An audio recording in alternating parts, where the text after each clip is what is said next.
Monsieur le Président du Conseil supérieur du notariat, Monsieur le Président du 116e Congrès et cher Jean-Pierre, Mesdames et Messieurs qui êtes présentes et présents ce jour parmi nous, Mesdames et Messieurs qui suivez nos échanges sur les écrans du numérique, tous et chacun en la qualité qui est la vôtre. Il me revient la tâche redoutable de prononcer quelques mots pour conclure les riches travaux de ce congrès extraordinaire. Extraordinaire à tous les égards. Bien sûr, cela a été dit à plusieurs reprises, le thème choisi aura été étonnamment visionnaire. Beaucoup de congrès par le monde s'appliquent à serrer de près l'actualité. Cette année, l'actualité nous a saisis d'effroi et c'est malheureusement le monde entier qui s'est efforcé de se plier, tant bien que mal, à la thématique de notre congrès, en conjuguant avec nous le verbe « protéger ».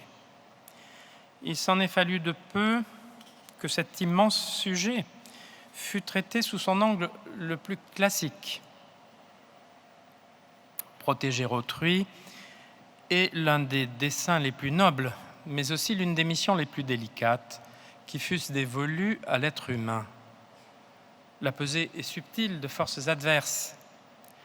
Protéger l'adolescent, ce n'est pas se complaire à le retenir, mais plutôt cultiver en lui l'autonomie, en distinguant tant bien que mal la dépouille de l'enfant qui s'éloigne et la silhouette de l'adulte qui vient. Protéger le vieillard, c'est lui ménager le plus longtemps possible une parfaite indépendance, sans pour autant que passe inaperçue une altération insidieuse de la conscience et un glissement sournois vers la dépendance psychologique. Protéger les siens, c'est faire la part du foyer commun et celle de la liberté individuelle, professionnelle autant que financière. Préserver la faculté de l'individu de disposer de ses avoirs au nom du libre arbitre, mais promouvoir les contraintes que lui imposent les devoirs moraux et la solidarité familiale. Protéger le toit, c'est trouver un point d'équilibre entre l'absolutisme du droit de propriété et l'aspiration de tout être humain à accéder à un logement décent.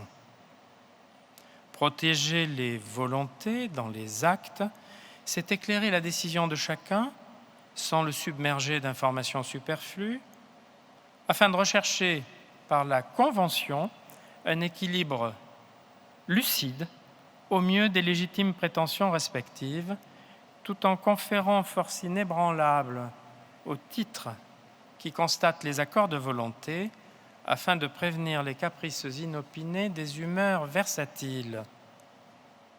Au demeurant, à trop protéger l'un, on risque de mettre l'autre en défaut. Ainsi, dans la relation entre deux partenaires de vie, entre locataires et propriétaires, entre légataires et héritiers, entre autonomie de la volonté et autorité de la loi. Le fléau de la balance oscille constamment. Les enjeux humains sont lourds. Qui fera la juste part des choses ? L'intervention du juge sera toujours l'ultime recours, pour ne pas dire un constat d'échec. Et l'on est ici aux antipodes des automatismes savants et des équations désincarnées que promet l'intelligence artificielle. L'humanisme seul doit veiller au grain. Voilà pourquoi ces questions sont au cœur même de la mission du notaire, ce juge de l'amiable, comme le rappelait le président Humbert. Rien de surprenant à ce que le 116e Congrès des notaires eût fait le choix audacieux de s'emparer vaillamment du thème protégé, sous l'impulsion d'un président charismatique en qui ce verbe éveille un écho sensible. Qui aurait prévu que, brutalement, au fil d'épisodes sanitaires humains, économiques, dramatiques, la question prendrait une dimension incomparablement plus ample. Nous avons vécu, hélas, une toute autre façon de décliner le verbe protéger. Ce qu'il a fallu abdiquer soudainement pour protéger le bien commun, c'est une part inattendue de nos libertés publiques, professionnelles, économiques. La liberté d'aller et de venir ne fut pas la moindre. Cruel sacrifice. Ce masque incommode le résume, que nous avons dû revêtir. Nous l'avons accepté pour protéger autrui aussi bien que nous-mêmes, portant ainsi la responsabilité de notre prochain en même temps que la nôtre. Nous avons dû sacrifier l'expression même de notre visage, qui nous est intime et cher, à la santé de la multitude qui semble, à plus d'un, abstraite et lointaine. Ce masque nous enseigne que protéger autrui, c'est prendre soin de l'autre comme l'on aimerait qu'il nous protégeât nous-mêmes.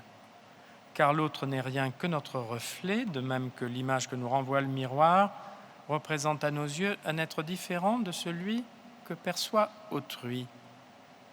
Et cependant, l'autre, ce fuyard qui a quitté son pays sous la botte, auquel il se peut que nous ressemblions à s'y méprendre, un étranger vêtu de noir qui me ressemblait comme un frère, disait le poète d'une nuit de décembre. Cet alter ego éperdu, ce solitaire dans le dénuement, ce vivant remords, n'inspire pas toujours une bienveillance spontanée. Il y faut un peu de recul sur soi, un zeste de culture, un élan réfléchi d'altruisme. À certains égards, la malédiction sanitaire qui nous a pris de court a ainsi matérialisé cruellement les forces contraires qui agitent nos sociétés du XXIe siècle. Un individualisme forcené, accentué par l'isolement numérique et le narcissisme de réseaux sociaux omniprésents, indiscrets, fugaces, irresponsables. Pour autant, un besoin accru de protection, de solidarité, de stabilité, de bienveillance, dans une société vieillissante où les disparités n'en finissent pas de s'accentuer, creusées davantage et davantage encore par les dégâts aveugles de la crise sanitaire. Devant ces contradictions irréductibles d'une société humaine qui se cherche, on a prononcé parfois le mot terrible de déclinisme. Ô les cœurs, ne cédons pas à la désespérance, rien n'est jamais acquis à l'homme, mais demain sera un jour meilleur. Retenons pour l'instant que dans ce climat pathétique, le thème de notre congrès a trouvé une actualité et une légitimité plus fortes encore, et que protéger est devenu une ardente nécessité collective en même temps qu'un devoir sacré de l'individu. Voilà en quoi le notaire, juriste de proximité, comme l'a baptisé un sage, Jacques Combray, a notre légitime confiance. Protéger est notre quotidien, a dit dès son propos liminaire le rapporteur général, homme de cœur et d'esprit. En effet, pour certains moments forts de l'existence, cette mission-là du notaire est primordiale, névralgique. Si différentes que soient les propositions présentées par les commissions, au-delà de la technicité parfois un peu ésotérique de certaines d'entre elles, toutes sont placées sous le signe de l'unité. Ce n'est pas surprenant, venant d'une équipe très diverse, mais soudée par une conception élevée de la mission du notaire. En quoi le notaire nous protège-t-il, nous autres, justiciables ordinaires, profanes, insouciants, irréfléchis? Il nous promet, autant que faire se peut, la stabilité et la paix. On l'a perçu clairement au long de ces 3 journées. C'est à la fois son éthique et sa responsabilité que de rechercher toujours un vertueux équilibre en s'efforçant de nous tenir éloignés du contentieux. Protéger, pour le notaire, c'est poser les équilibres et désamorcer le contentieux. Je vous inviterai donc à revisiter nos travaux dans cette double approche. Premier aspect, tout d'abord, poser les équilibres. Le mot « équilibre » a été à chaque fois prononcé, non pas l'équilibre d'un instant, mais un équilibre qui se veut durable, stable. Le notaire est le protecteur naturel des deux piliers majeurs du droit patrimonial de la famille et le logement. La famille, aussi bien famille foyer que famille parentée, le logement, en quoi la famille s'incarne, et qui représente souvent l'essentiel de sa richesse. C'est dans ces deux champs que protéger est la vocation naturelle du notaire, famille et logement. Protéger la famille, tout d'abord. On souligne volontiers les relations sereines de bienveillance qui unissent les deux générations extrêmes par-dessus la génération intermédiaire. Et pourtant, il faudra être vigilant, car la crise sanitaire, nous dit-on, risque de fragiliser cela. Certes, dans les instants graves, le cercle de famille s'est resserré. Pourtant, certains observateurs craignent désormais que naisse, de façon larvée, une lutte des classes d'âge. En effet, on a vu les baby-boomers, dont on ne dira jamais suffisamment de bien, je dis ça en toute objectivité. On a vu, disais-je, les baby-boomers brutalement déchus du statut de sages vénérables pour être relégués au rayon des personnes par nature vulnérables, à telle enseigne qu'il fut un temps question de les claquemurer plus longuement que tous les autres. De leur côté, les moins que trentenaires sont volontiers montrés du doigt et taxés d'irresponsables à raison de leur vie en groupes amicaux trop chaleureux et de leur désinvolture présumée à l'égard des exigences supérieures de la prophylaxie. De quoi faire redouter, paraît-il, selon certains, une vraie fracture entre les générations extrêmes, propre à distendre ces liens familiaux intergénérationnels qui comptent d'ordinaire parmi les plus tendres et les plus désintéressés. La transgénérationnelle aurait-elle, si je puis dire, du plomb dans l'aile ? Plus que jamais, quand les crises surviennent, quand la société se cherche, quand les rapports humains se défont, il est indispensable de sauvegarder les équilibres familiaux en protégeant mieux la famille, le couple, l'enfant. Les propositions des commissions sont toutes allées dans ce sens, en proposant des réformes dont le notaire serait le gardien vigilant. La famille, au sens large, c'est elle que défend la troisième commission. François Letellier en a placé les travaux sous le patronage de la devise républicaine en prononçant de fortes paroles. Tant que la République sera sur notre sceau, défendons la réserve héréditaire. Défendre n'est pas idolâtrer. Ainsi a-t-il été proposé l'institution d'un nouvel acte collectif unanime, sachant s'affranchir à la fois des exigences de validité de la donation-partage et, sur les conseils éclairés de deux notaires, des règles ordinaires de la renonciation anticipée à l'action en réduction. Rien de surprenant à ce que cette proposition soit appelée à recueillir un large assentiment du notariat.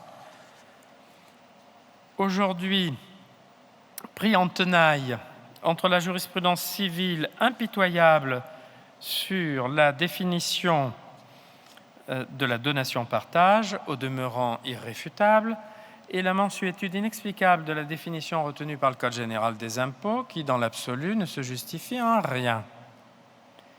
Il faudra supposer alors que le fiscal s'adaptera à cette nouvelle institution.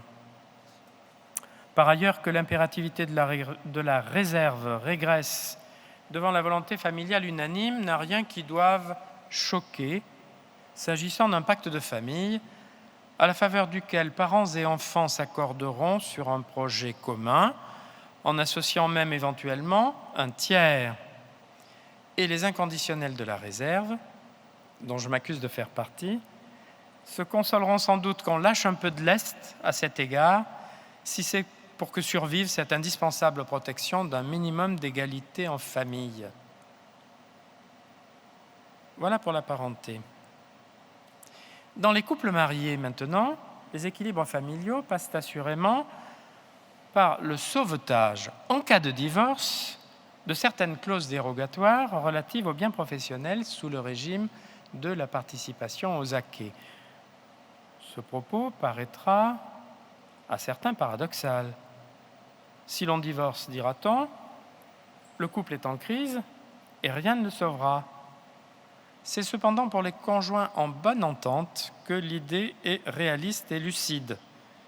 L'époux entrepreneur, soucieux d'équilibrer d'un côté la protection de son instrument de travail et de l'autre la participation de son conjoint à ses revenus professionnels, optait naguère pour des clauses propres à exclure ou à plafonner la prise en compte de la valeur de l'entreprise pour les besoins de la liquidation de la créance de participation. Depuis une jurisprudence controversée, qui ne fait en somme qu'appliquer la loi du 26 mai 2004, ce projet sera ruiné en cas de divorce, c'est-à-dire précisément dans le cas en prévision duquel il avait été conçu. Dans ce paysage nouveau, le professionnel généreux sera porté à la solution radicale d'une séparation de biens qui se retournera en définitive contre les intérêts de son conjoint. Voilà pourquoi proposition est également faite par la deuxième commission de compléter l'article 265 du Code civil. Elle prévoit même de réformer l'article 1581-1 du même Code, cette seconde modification étant peut-être plus discutable, car le texte n'a pas vocation à traiter des avantages matrimoniaux, mais peu importe. C'est là, non seulement une bouée de sauvetage pour la participation aux acquêts, mais encore la meilleure des garanties qu'un équilibre stable et satisfaisant puisse régner dans les rapports patrimoniaux du couple, dont l'un des membres est jaloux de son instrument de travail, mais partageur pour tout le reste. Reste la question agaçante de l'application dans le temps d'une telle réforme. Comme l'a fait observer finement un universitaire, il ne serait pas invraisemblable qu'elle fût réglée par la propension du juge à voler vers la victoire en uniformisant, après une réforme, le traitement des situations successives. Voilà, après la famille, pour le couple. C'est l'enfant, enfin, et la première commission qui a fait l'objet de regards protecteurs. La première commission s'est préoccupée d'abord du mineur associé d'une société civile, car le nombre de ces personnes morales en difficulté est en train de flamber. Or, ce couteau suisse de la gestion patrimoniale, selon l'expression plaisante de Vincent Prado, donne parfois, si l'on peut dire, un coup de jarnac aux mineurs associés, obligés aux dettes sociales jusque sur ses maigres biens personnels.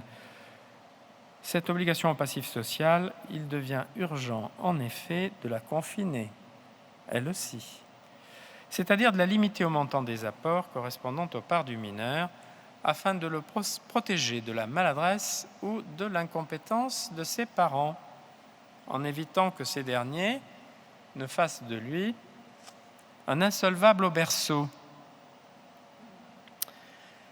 Diverses objections pratiques ont été tour à tour émises, empruntées à des considérations de crédit, de prévisibilité ou prônant même l'extension à d'autres catégories de vulnérables. Aucune n'a paru de nature à ébranler la conviction que doit avoir préséance la protection des mineurs, espèce homogène protégée, si j'ose dire. Dans le même esprit, ensuite, il a été proposé de reconsidérer, pour mieux protéger le mineur, la distinction entre les actes à la discrétion de l'administrateur légal et ceux assujettis à un contrôle préalable du juge. L'idée est vertueuse et convaincante de fixer un double critère mettant en jeu la dépréciation de la valeur en capital des biens du mineur fraction du patrimoine ou seuil financier. Un tel dispositif paraîtra un réel progrès sans qu'on puisse méconnaître, comme le faisait valoir à distance un intervenant désincarné, que rien ne dispensera de recourir à de délicates évaluations, soit comparatives, soit absolues. C'est la modeste rançon de cette protection hautement justifiée. La famille, c'est-à-dire la famille couple, les enfants aussi, ont trouvé en cette affaire des protecteurs. Parlons maintenant du logement. Protéger le logement. Du logement, il a été beaucoup question, de ci, de là, sous plusieurs angles, et c'était parfaitement prévisible. Il a en vérité un double visage. Il est l'abri protecteur par essence, depuis la caverne préhistorique, objet symbolique de la métaphore platonicienne, jusqu'aux plateformes de location en ligne. De plus, toutes les études démontrent que le logement a pris dans le patrimoine des particuliers une place financière de premier rang. En somme, il est à la fois protecteur et digne de protection. Au fil des débats, nous avons vu le souci de protéger le logement en cette double qualité, comme le toit familial, mais aussi en tant que valeur patrimoniale. Le logement protégé est avant tout le toit familial. Le notaire, tel le Romain faisant dévotion au lard et au pénate, c'est le prix humain qu'il y a à garantir la sérénité et la pérennité du foyer. La sérénité du foyer appelle une saine protection du logement. C'est pourquoi la 3e commission, par la voix de Bruno Pavy, propose de réparer une inadvertance du législateur en élargissant à certains professionnels l'insaisissabilité de leur résidence principale à l'égard des créanciers, ainsi ceux qui exercent une profession libérale. Des créanciers professionnels s'entend. Dans la même logique, la 3e commission souhaite stabiliser le statut des biens ayant changé d'usage pour devenir habitation. L'idée est d'utiliser la prescription pour conjurer les questions de preuve afin de mieux protéger la fonction d'habitation. Et après tout, cet abrègement des délais de prescription s'inscrit dans le sens de l'histoire. L'objectif est qu'il y ait alors 2 moyens concurrents de justifier de l'usage d'un local. Le premier, nous l'avons vu, en démontrant l'usage de ce bien au 1er janvier 70. Le second, en justifiant d'un usage continu du bien depuis au moins 30 années, hormis le cas, bien sûr, d'une autorisation strictement personnelle de changement d'usage. Une telle mesure comporte une arrière-pensée, favoriser le champ d'application des dispositions de lutte contre les loueurs de meublés touristiques de type Airbnb, auxquels on reproche, comme on le sait, de contribuer à la pénurie des logements destinés aux particuliers. Sous bénéfice d'une infime rectification matérielle, cette proposition a également été plébiscitée dans des conditions qui feraient envie à plus d'un régime autoritaire. La pérennité du foyer, ensuite. C'est par-delà la mort de l'être cher qu'elle doit se manifester au moment précis où le survivant est vulnérable et désemparé. C'est à celui-là qu'on doit sollicitude. Les notaires nous disent la longue cohorte de partenaires pacsés rêvant de garantir le maintien dans les lieux de leurs partenaires en cas de décès et les rigueurs incompréhensibles aux yeux des particuliers de ce que l'on dénomme entre initiés l'imputation en assiette. Au point que c'est un angle d'attaque de plus pour qui voudrait s'en prendre à la réserve elle-même. D'où une proposition défendue avec conviction par Marlène Thébault. Autoriser qu'il soit permis de disposer par testament, en faveur de son partenaire, d'un droit d'habitation et d'usage, viager, limité au logement garni des meubles meublants, et ainsi conçu qu'il puisse s'imputer sur la réserve des réservataires seulement si nulle autre libéralité n'a profité aux partenaires, mais qu'il y soit prioritaire. C'est une solution sage et moderne qui, loin de concourir à une uniformisation des situations de couple, comme l'ont redouté, me semble-t-il par erreur, certains intervenants, ouvre au contraire à la diversité des situations un éventail plus riche et plus complet. Cette idée, à ma surprise, a fait consensus parmi ceux qui suivaient nos travaux. L'imputation prioritaire sur la réserve exprime une préférence et simplifie la liquidation. On aurait pu aussi préconiser tout simplement un cas nouveau de combinaison entre quotités disponibles. Il est bien connu en effet que le concours de quotités disponibles ordinaires et spéciales fait le délice du notariat. Refuge.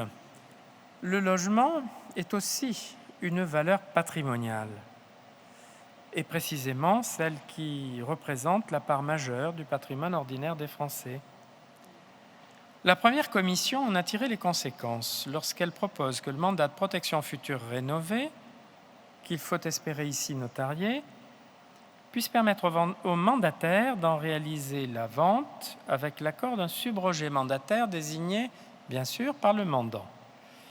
À ce garant d'une protection équilibrée, il incombera d'examiner la pertinence, notamment économique, de l'opération et de veiller, s'il y a lieu, au relogement de la personne.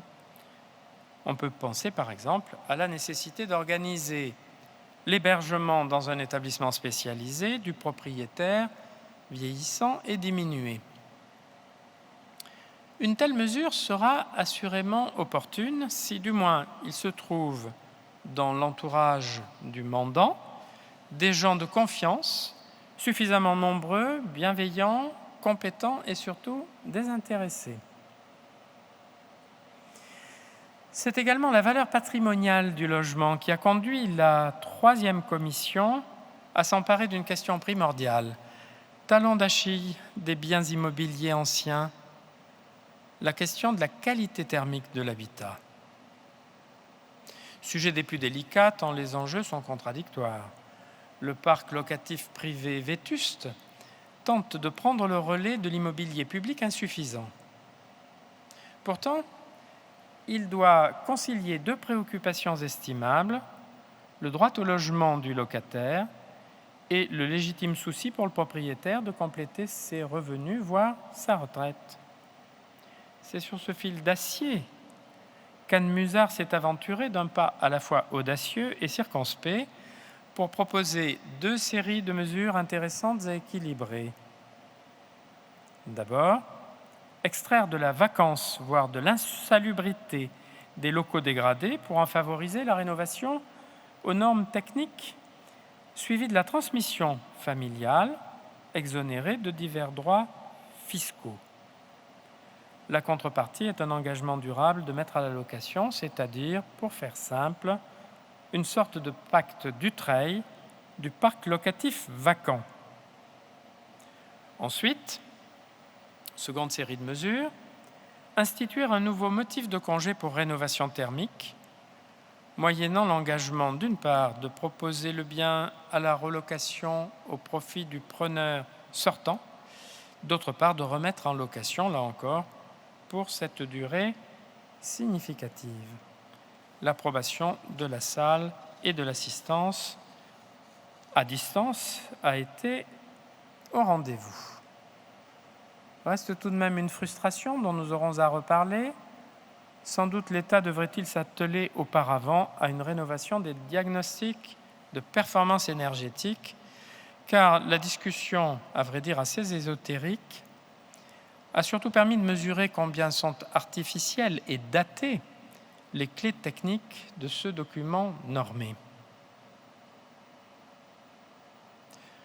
On le voit, allant ainsi bien au-delà des préoccupations étroites de la propriété immobilière et de la valeur patrimoniale du bien immobilier, la deuxième commission a embrassé ici, sans vergogne, se plaçant au-dessus de la mêlée, la noble et exaltante mission de concourir aussi à la protection de la planète. Mais revenons un peu aussi aux questions plus triviales de la prévention du contentieux, second grand aspect qui a fait, me semble-t-il, l'idée directrice de nos travaux. Seconde grande idée, donc, désamorcer le contentieux. C'est dans l'air du temps. Il s'agit d'éviter aux particuliers, autant qu'il soit possible, de dilapider sa belle énergie, sa bonne humeur et ses chères économies aux débats ingrats du prétoire. Nous avons rencontré là bien des sujets familiers aux praticiens, sensibles pour lui, dont les commissions se sont emparées. Les propositions des rapporteurs ressortissent peut-être à deux stratégies bien distinctes. Un effort de clarification de certaines questions malencontreusement restées en suspens et dans le flou, la volonté de franchir un pas supplémentaire dans la déjudiciarisation, seconde préoccupation. Clarification tout d'abord. Nous le savons tous, le différend naît souvent de l'ambiguïté. Certaines situations mal anticipées par la loi ont d'avance un parfum de conflit, un je ne sais quoi d'explosif, des allures de situations précontentieuses. Mieux vaut désamorcer ces tensions-là. Voici un premier dilemme notarial courant, répertorié, lancinant, disent certains praticiens. Le cas du client très âgé ou affaibli par la maladie qui se présente pour passer un acte important. Si, d'emblée, le client confond le notaire avec son garagiste, tout va bien pour le premier, car tout va très mal pour le second. Parfois, en revanche, le notaire n'éprouve aucun doute intime sur la lucidité de son client très âgé. Simplement, il craint les réactions ultérieures partisanes d'un entourage à-pro-gain ou prompt à s'enflammer. Parfois encore, il a juste l'ombre d'un doute et il se sent condamné à refuser d'instrumenter tout en se reprochant dans son fort intérieur de le faire peut-être à mauvais escient. Dans tous les cas, le praticien sait que sa décision est lourde de conséquences, autant que de risques, car l'état de santé mentale d'un vieillard peut se dégrader rapidement. Que faire seul face à sa conscience professionnelle? Il est à craindre, comme l'a souligné la commission, que la prudence, qui est ordinairement une qualité notariale, ne prévale, qu'elle n'aboutisse ainsi à instituer de facto une paralysie, une sorte insidieuse d'incapacité rampante, inutile peut-être, voire humiliante pour la personne âgée en parfaite possession de ses moyens. Le notaire inclinerait spontanément à solliciter l'avis d'un sachant, en l'occurrence un médecin, mais deux choses l'en dissuadent. Tout d'abord, aucun médecin ne manifeste un enthousiasme débordant à émettre un certificat que la loi ne le requiert pas de dresser. Ensuite, le notaire se sent en porte-à-faux. S'il invite à solliciter le médecin de famille, il redoute qu'on le lui reproche plus tard et qu'on se plaigne qu'il n'a pas su prendre ses distances avec le cercle de famille, qu'il exige au contraire le certificat du gérontologue.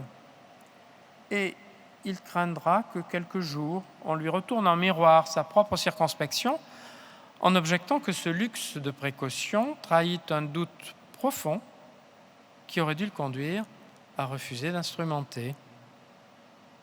Qu'arrive d'ici là?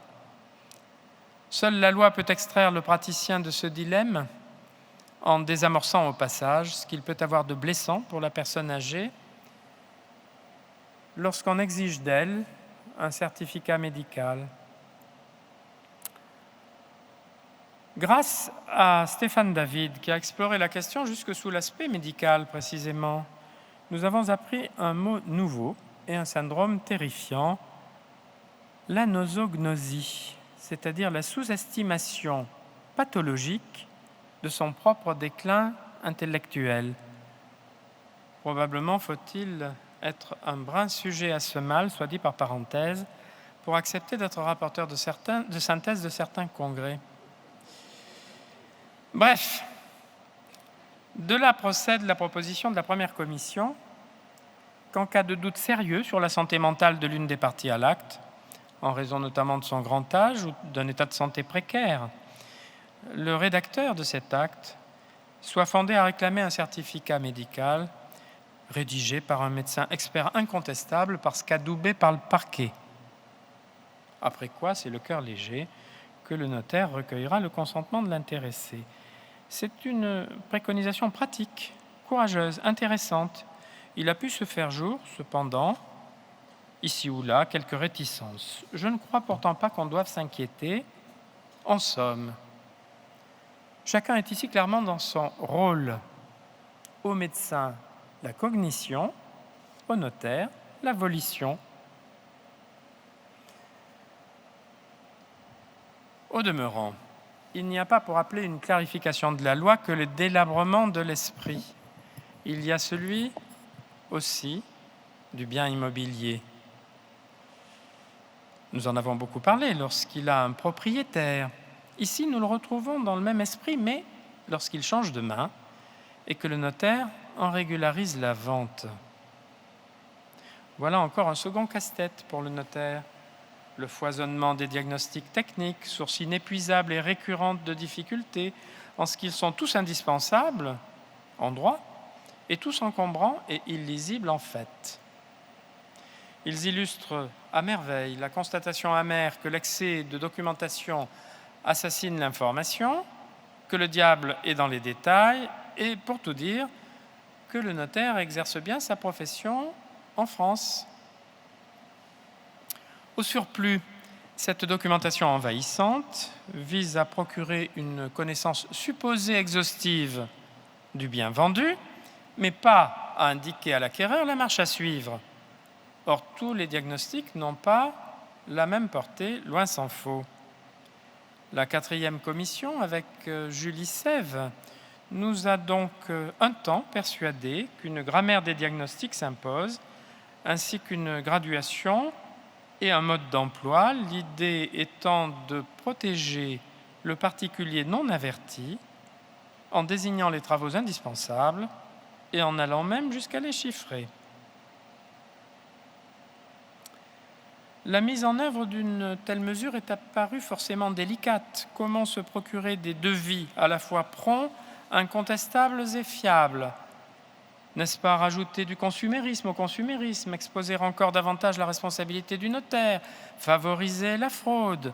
Quelle sera l'incidence sur le prix de vente ? Un vent frileux a soufflé sur l'assistance, qui a choisi librement, comme elle en a parfaitement le droit, de ne pas voter la proposition. Je voudrais simplement ajouter ici 2 remarques et former un pronostic. La première remarque, c'est qu'il a bien été précisé qu'une telle mesure appellerait, de même que la nature a horreur du vide, l'apparition et l'organisation d'une nouvelle profession. La deuxième remarque, c'est qu'il ne sert à rien de se voiler la face. On est ici dans une autre zone grise, comme je le disais en préambule. Et tant qu'une appréciation technique sur les travaux indispensables ne sera pas portée par un professionnel compétent et responsable, c'est vers le notaire que se retournera l'acquéreur déçu. Or, la jurisprudence récente est fort rigoureuse en fait de responsabilité notariale. Vous avez tous lu cet arrêt du 8 janvier 2020 qui exige du notaire qu'il fasse la preuve positive d'avoir satisfait à son obligation d'information. Un pronostic, enfin. Je prends le pari que, compte tenu de l'évolution du regard que les pouvoirs publics portent sur l'immobilier vétuste, ainsi que de la place que prennent dans la doxa politique les préoccupations de santé et d'environnement, un dispositif analogue ne tardera pas à être mis en place. Nous nous souviendrons alors de ce projet précurseur. Clarifier a paru imposer ensuite de perfectionner ou de régler quelques questions liquidatives relatives à l'ordre public réservataire ainsi que telle ou telle disposition fiscale. La troisième puis la quatrième commission s'y sont attelées dans cette logique-là. Ce sont des choses hautement techniques qui seront très brièvement rappelées ici.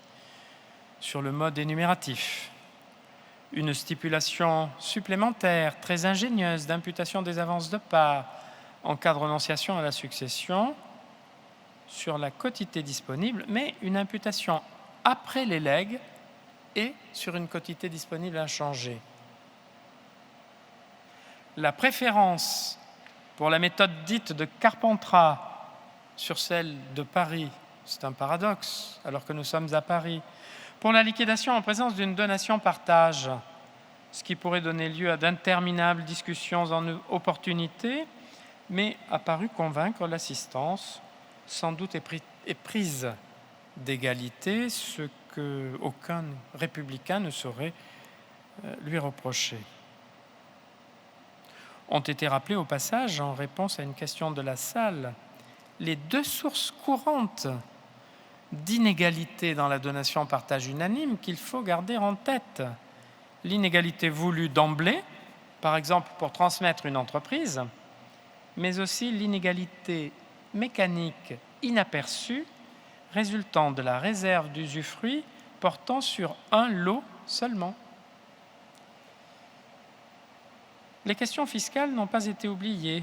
Le contraire eût été surprenant compte tenu de la personnalité du rapporteur général, qui est un fiscaliste pratiquant. Il en sera fait une relation légère pour faire la part de ce que le rapporteur de synthèse, à la différence du précédent et des membres de la commission, n'est pas un adepte de cette secte-là. Il a été question dans la quatrième commission de contrecarrer la réponse ministérielle contestable tenant lieu de doctrine à l'administration fiscale et qui veut que le droit de partage soit exigible sur les donations incorporées dans une donation-partage. Même le civiliste ne peut qu'approuver bruyamment et joindre sa voix aux 100% de votants favorables à cette solution. L'incorporation est une opération vertueuse pour la réorganisation d'une œuvre libérale. Il faut la favoriser. De même, on a trouvé critiquable que la prescription fiscale abrégée ne court qu'à compter du jour où les fonctionnaires ont trouvé le temps d'accomplir la formalité d'enregistrement. Cela laisse rêveur sur le principe d'égalité et incline à approuver le système proposé, qui est infiniment plus rationnel. Voilà pour les clarifications qui ont été proposées de questions débattues, complexes ou incertaines. Déjudiciarisation maintenant. Augmenter les procédés contractuels qui éloignent le particulier du prétoire.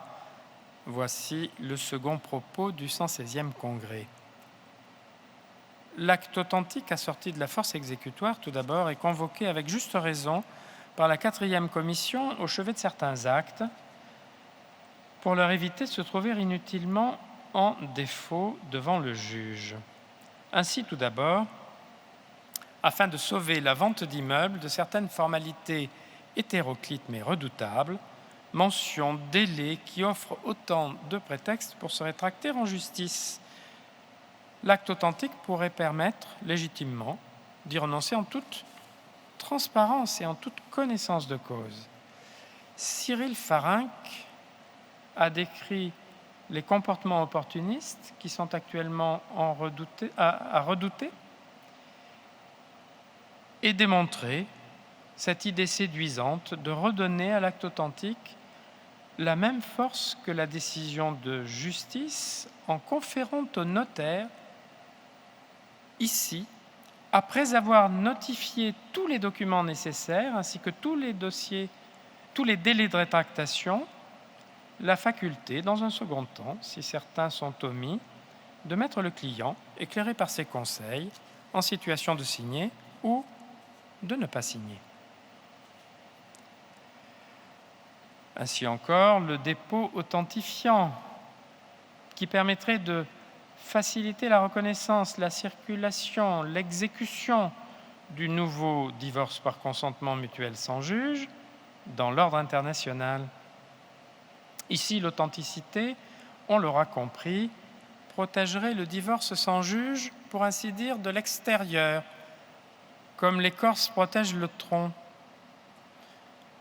Je serai très bref sur cette proposition, tellement fine et consensuelle. 3 choses doivent être soulignées, me semble-t-il. La première, c'est qu'il s'agit de repêcher ce poisson volant, qui est une convention dénuée d'authenticité, mais ayant néanmoins force obligatoire. La seconde, c'est que cela n'est pas proposé dans un esprit corporatiste, mais bien pour protéger les divorcés et eux seuls. La troisième, c'est qu'il s'agit d'anticiper opportunément sur le futur règlement Bruxelles II-Ter, qui est attendu avec une légitime impatience. Enfin, le mandat de protection future, bel outil de déjudiciarisation, serait rénové. On peut regretter en effet le purgatoire où il se trouve injustement en souffrance. L'homme lucide était jadis celui qui regardait fièrement la mort en face. Désormais, il doit envisager bien pire, sa déchéance physiologique et intellectuelle. Et cette joyeuse perspective, il l'aura souvent vue illustrée une première fois en accompagnant ses propres parents. À chacun de s'accommoder de cette épée de Damoclès. Ouvrons le mandat de protection future. Plusieurs propositions très convaincantes ont été faites en ce sens par la première commission. Mettons le droit positif en ordre de marche pour qu'un dispositif réversible organise une protection de fatigue, faisant la part du glissement insensible vers une mauvaise condition intellectuelle avant que ne s'ouvre la représentation. Allons jusqu'à autoriser, s'il est nécessaire, une mesure restrictive de droit et n'hésitons pas à forger un nouveau concept s'il faut reconsidérer l'institution, s'il faut lui trouver quelques nouvelles et plus fines appellations pour surmonter la double objection, d'abord, de l'absence de représentation, ensuite du dessaisissement. Devant des phénomènes de cette épaisseur humaine, l'heure n'est pas au purisme de juristes dogmatiques. Voilà, vous le voyez, mesdames et messieurs, le 116e congrès est allé fort loin sur des questions très diverses, au préjudice même du sommeil du rapporteur de synthèse. C'est sans la moindre concession que ses membres ont fouillé la pratique, les textes, la jurisprudence. L'équipe n'a pas baissé les bras, jamais levé le poing pour maudire le mauvais sort qui a paru s'acharner sur elle, toujours travaillé sans faiblir pour présenter un corpus de propositions variées mais profondément cohérentes, toutes au cœur de la mission du notaire.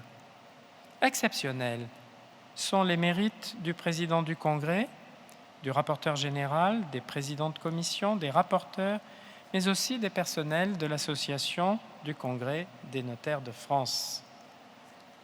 Le devoir sacré de l'amitié m'impose de vous dire combien il a été méritoire pour tous ceux que vous avez entendus ces derniers jours, mais aussi pour celles que vous n'entendrez jamais au micro, d'avoir tenu bon dans cette bourrasque sans précédent devant le choc inattendu des événements dramatiques. Rien n'est pire pour se concentrer sur un travail de recherche de cette qualité, ni pour organiser une manifestation de cette ampleur, que l'incertitude permanente du lendemain, aggravée par le régime douloureux de la douche écossaise réglementaire. Intervenant aussi bien qu'organisateur, ont dû faire face à toutes les inquiétudes et à toutes les responsabilités familiales, professionnelles et de surcroît, si l'on peut dire, congressistes. Ils ont fait preuve de beaucoup de bonne humeur, d'humour, de constance, de solidarité, de ténacité. Ce fut un honneur pour moi d'être parmi eux. C'est donc à eux, mesdames et messieurs, qu'il vous faut réserver vos applaudissements.